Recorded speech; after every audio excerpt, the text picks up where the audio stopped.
ये तो बात हुई एक तरफ पुलिस की, प्रशासन की, जहां अपनी अपनी तैयारियां पुलिस प्रशासन कर रहा है, लेकिन दूसरी तरफ संगठन की बात करें, बीजेपी भी संगठन के सदस्य भी लगातार तैयारियां कर रहे हैं।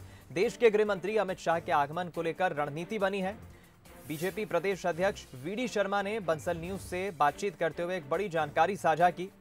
उन्होंने कहा कि लाल परेड न्यू मार्केट से बीजेपी दफ्तर तक अमित शाह का जगह जगह पर स्वागत होगा।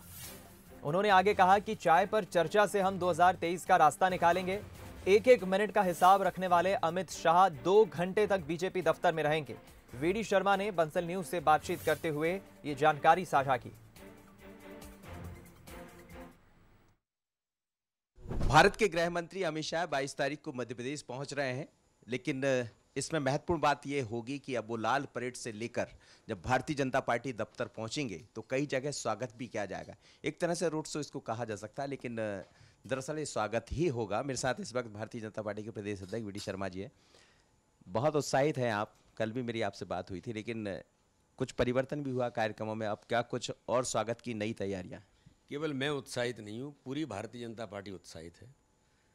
इस भारत के सबसे सशक्त और ताकतवर नेता, देश के ऐसे गृह मंत्री जिन्होंने भारत माता के सर पर उस कलंक को मिटाया है जो धारा 370 के तौर पर था, जिसके लिए डॉक्टर श्यामा प्रसाद मुखर्जी का बलिदान हुआ था। उस धारा 370 को हटाकर और 4 राज्यों में विजय पताका फहराकर माननीय गृह मंत्री अमित शाह जी मध्य प्रदेश के दौरे पर हैं। उनका पदार्पण होगा तो एक एक मध्य प्रदेश भारतीय जनता पार्टी का कार्यकर्ता उमंग और उत्साह से भरा है, लबालब है। उनके स्वागत की तैयारियों में जैसे ही कल डिक्लेयर हुआ उसके बाद से हम जुटे हैं और मैं ऐसा मानता हूं कि ऐतिहासिक स्वागत मध्य प्रदेश की धरती पर माननीय अमित शाह जी का होगा।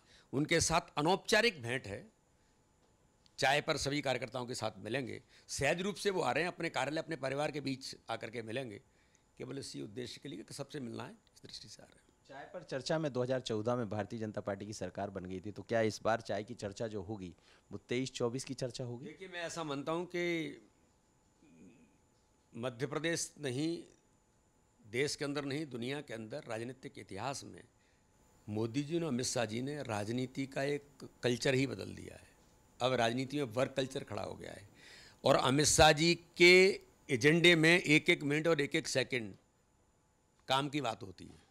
मुझे ध्यान में है कि जब मैं जबलपुर में वो आए थे और मैंने उनको थोड़ा सा बताया था कि ठाकरे जी का जन्म शताब्दी वर्ष है, हमारी कार्य योजना मैंने जब उनको रखी थी तब उन्होंने आह्वान किया था और मंच से भाषण दिया था कि मैं आह्वान करता हूं मध्य प्रदेश के भाजपा के कार्यकर्ताओं से कि ठाकरे जी के जन्म शताब्दी वर्ष पर कार्यकर्ता समय का समर्पण करें। तो भारतीय जनता पार्टी के पूर्व राष्ट्रीय अध्यक्ष और भारत के गृह मंत्री अमित शाह आ रहे हैं। जाहिर सी बात है कि बीजेपी में उत्साह का वातावरण है, लेकिन बड़ी बात यह है कि एक लंबी यात्रा रहेगी लाल परेड से लेकर भारतीय जनता पार्टी के दफ्तर तक। तो फिर देखने को मिलेगा कि बीजेपी का उत्साह आखिर है कितना। आशीष खरे के साथ मनोज सनी, भोपाल।